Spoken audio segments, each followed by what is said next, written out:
I must have met Ken about, I imagine, 20 years ago to his beautiful wife, Pearl.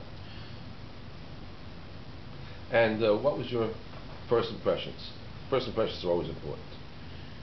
Well, that he was something different from my Brooklyn world. He was a sophisticated, knowledgeable, well-read, well-informed, appreciated beauty and the arts. I came from the rough and tumble streets of Brooklyn, and here was this cultured man, and I admired him from the beginning. Okay, you're familiar with Ken's work, aren't you? Somewhat. I've read his poetry. Some of it is a little deep for me because I do not appreciate poetry, and that's why I admire Ken's work, because when I start reading it, I want to finish it. What would you consider to be some of his strengths in terms of both as an individual and as his poetry? Well, as really a self-admitted dilettante in this, I really can't give you a very deep answer, but I think when he writes about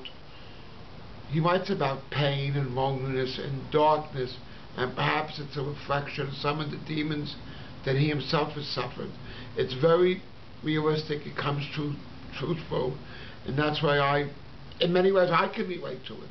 Well, you actually do have something in common in terms of his family background and your family background. Well, yes, I discovered at a later age that I had 8 brothers and sisters.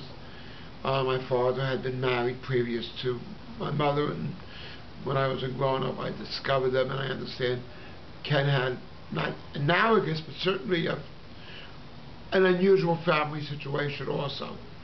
And by the way, it may have molded both of our existences. Yeah, in summing up, would you ever have thought that there'd be a movie being made about Ken Siegelman?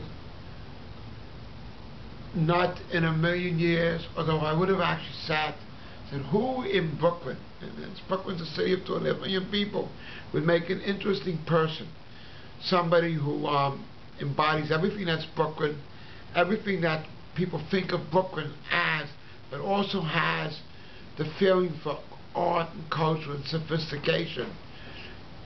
Marty Markowitz does one thing for Brooklyn, Kenny does the other thing.